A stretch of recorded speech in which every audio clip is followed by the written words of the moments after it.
Hello and welcome back to Good Game Nation, where I bring you all things TCG. My name is Preston. This week I'm bringing you the news. We had a huge week in card reveals. We also had a kids-friendly tournament that revealed even more cards that didn't all show up on Twitter. And let's jump right into it. As always, my translations are coming from a One Piece Discord. I'll link it in the description down below. The first card is Charlotte Barvarois, yellow character, 3 cost, 4k power, Big Mom Pirates. Dawn ×1. If you have less life than your opponent, this character gains 1000 power. Trigger, you may trash 1 card in your hand, play this card. 1k counter. So this is going to be an interesting addition to the Big Mom Pirates from set 3. I don't know that deck super well, so I'm not sure if this fits in and if they need it. I know the category that is being played right now, and I saw one played in the kids-friendly tournament, looks extremely good. I don't know if they need a 3-cost 5k power at the end game, because this is going to be really good at the end game. I saw that deck runs really strong with a lot of life because it's gaining life with the 10-drop and 9-drop or 8-drop Big Mom. So I don't know where this fits, but it has a good trigger, so it could be played very easily. It's an interesting card. It could expand our yellow Big Mom Pirate stuff a little bit to make it a little bit more popular, but we'll just have to see where it ends up and if it ends up in a deck at all. Let's move on to Kung Fu Dugan. This is a red character, cost 1, 1k power, animal, Alabasta Kingdom. If you have a Kung Fu Dugong in play other than this character gains blocker.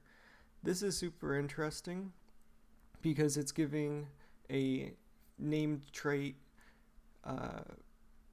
by having another one. So it would be really interesting to see if they do more Kung Fu Dugons that give rush or that give banish or double attack by having more of them on the board, because you only really get one blocker out of this, and then you get a 1k on the board that you can't really do much with. So it'd be really cool to see them all do something different so that you could play several of them. As it is, I don't know where this card fits in anything. Even in the Alabasta stuff, it seems like a tough fit, but we'll just have to see what happens. I'm going to quickly jump over to this. This is a card that was circulating out of one of the Jump magazines, one of the shonens. This is a Sabo, black character, 5 cost, 6k power. Dressrosa Revolutionary Army. It has counter, but we can't see if it's 1 or 2k. Blocker. On play, your characters can't be KO'd by card effects until the start of your next turn. Draw 2, trash 2. If this is the final effect, that's insane. There's a lot going on there. Blocker, incredible. It's very cool for Sabo to have blocker. On play, being able to not have your cards KO'd, that's wild. It's not just saying this card can't be KO'd, it's saying that your cards can't be KO'd. That's wow, that's crazy. Stopping jet pistols and stopping so much, that's wild. And then it also has a draw 2. This card's insane. I can't imagine it changing after being revealed, but it has happened before.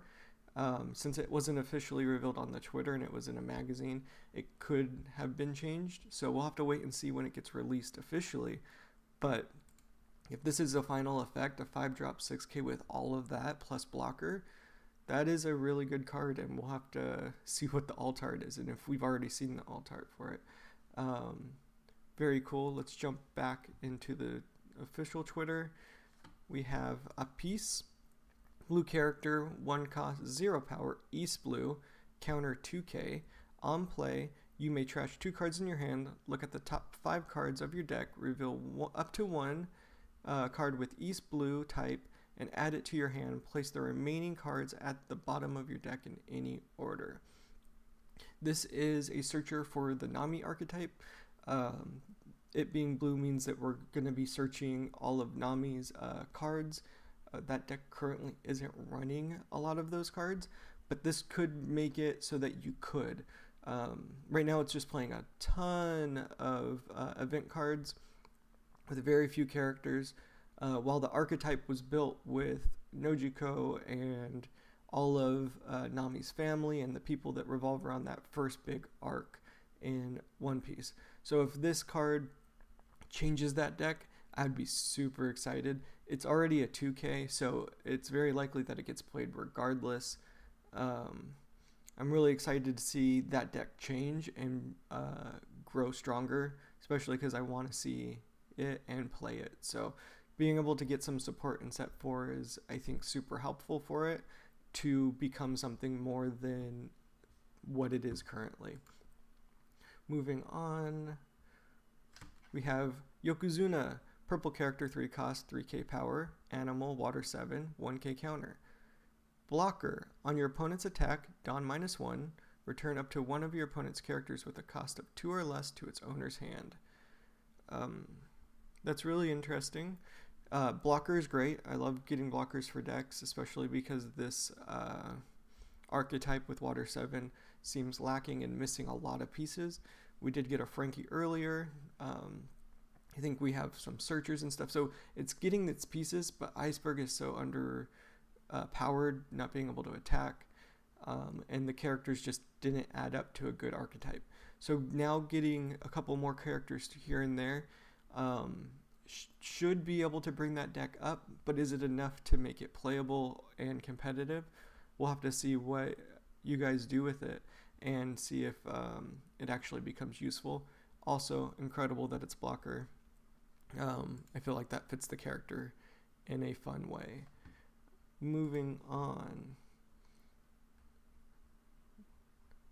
we have all the kids tournament stuff. We have the deck list that we should be covering in a Meta Monday, either this week or in a coming episode. And then this is one of the cards that was revealed in the YouTube live. So I'm just going to jump through some of these real quick.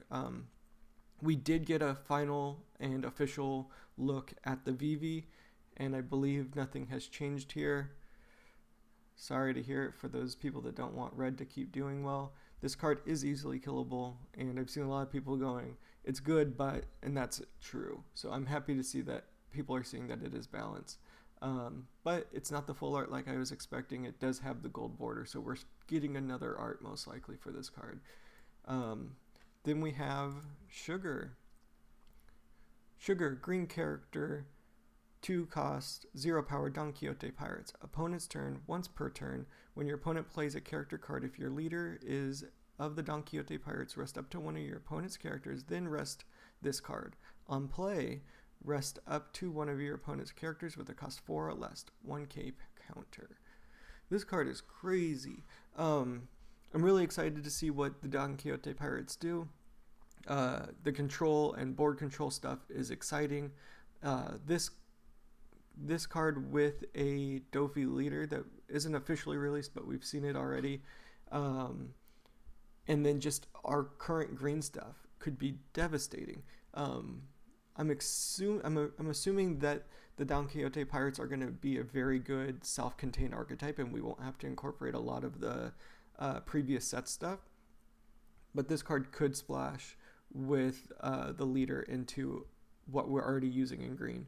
And I'm hoping that we do, because this card's crazy. So many possibilities. You get to tap basically 2 cards, once on your turn and once on your opponent's turn. And then it's going to die. There's no way this card stays on the board. But I'm super excited. It's a SR. It would be awesome to get a God Usopp version of this card where she is freaking out. We'll see what happens. The next one that showed up on the live stream was the Law that you saw on Twitter just now. Trafalgar Law, black character, 4 cost, 5k power, Heart Pirates, Dressrosa. On play, you may rest one of your leaders, KO, up to one of your opponent's characters that cost 1 or less, 1k counter. I don't know how the Dressrosa is reducing cost right now to be able to hit more cards that are higher than 1 cost, but removing 1 or less does at least find you a couple blockers. But if Dressrosa isn't reducing cost like Navy is, this card could end up being completely missed. It is a promo, so it most likely wasn't entirely considering the full archetype, but we'll have to see. 4 cost 5k power is decent. Yeah, I don't know how I feel about it. The art is incredible, but I just don't know where it fits in here. We'll have to see what the rest of them do, and if we get a additional Dressrosa Searcher. Moving from that, the Bellamy. Let's go to the Bellamy here. Bellamy, yellow character, 5 cost, 6k power, Bellamy Pirates. Banish. Dawn times 2, when you have 0 life, this character gains 2k power. That's super cool. 5 drop, 8k at the end with Banish. That gives you a lot of force, and it's going to be incorporated well into decks that aren't Big Mom Pirates since it's not searchable. I could see it being dropped in Big Mom Pirates just because it is an astounding effect. Being able to go Banish at 8k at the end of the game to really finish your game. You drop down to 0, you just drop these guys turn after turn. You already have your Big Mom and stuff like that, and you're swinging at 8k and leaving Dawn up for counter and stuff like that. I'm really excited to see this card. It also has some really cool art, and it's Bellamy, and this guy needs a redemption arc. So let's see how it goes. We'll get back to this. Let's finish the stuff on Twitter, because we have to talk about Corrida Stadium, or Corrida Colosseum. Corrida's Colosseum, black stage, cost 1, Dressrosa. If your leader has the Dressrosa type, your characters that have Dressrosa type can attack on the turn they are played. So this confused me. The wording is very sticky to me.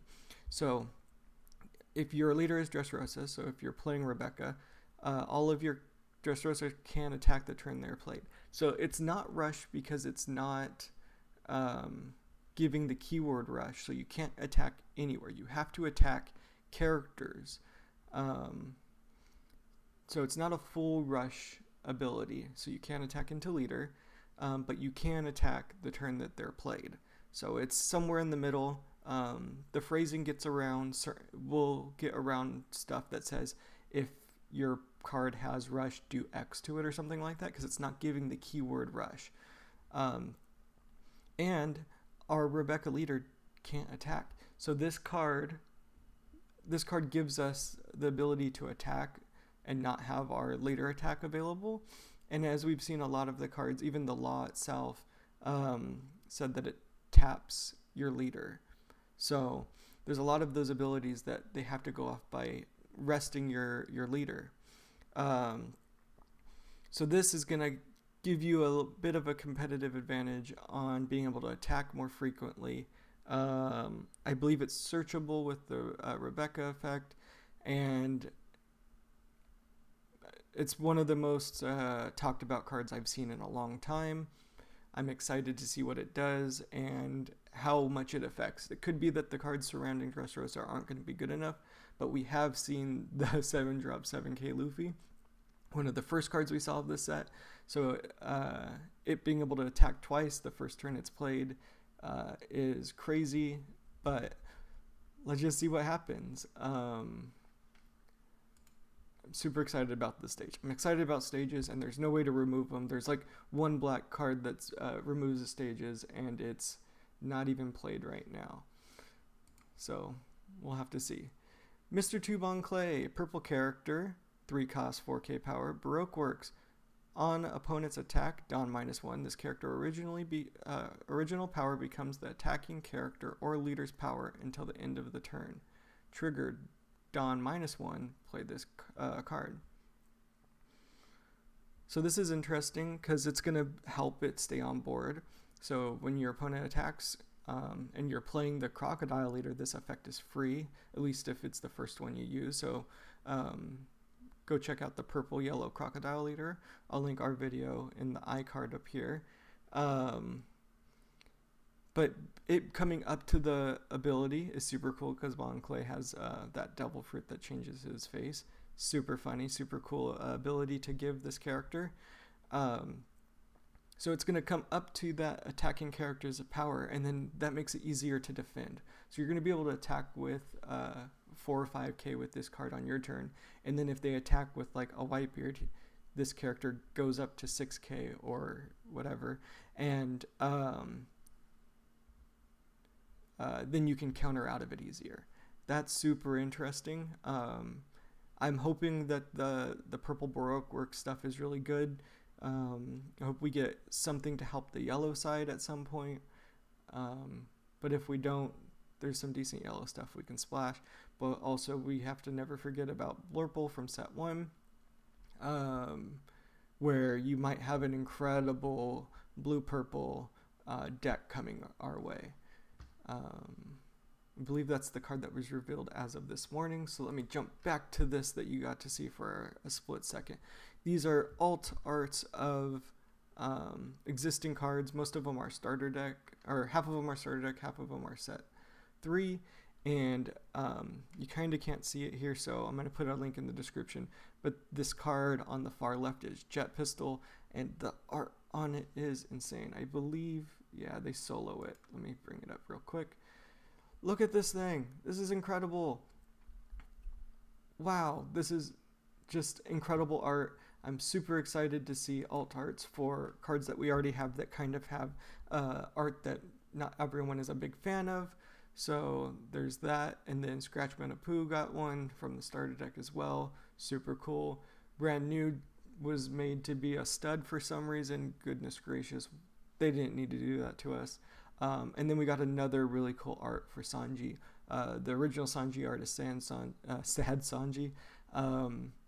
So we got to see a really intense, cool looking Sanji as well. I like the original art. It's really well done. So either way, 2 of these cards are 2k counters, and they're going to be in like store tournament pack stuff. So we will get these eventually, most likely in that same manner through a tournament pack. Hopefully a store tournament pack so they're easily accessible, and not like a regional tournament pack where no one actually gets access to them. But that is all of the cards this week. It was a nice thick sode. So thank you all for watching. If you're still here, hit that subscribe. And until next time, thank you and peace.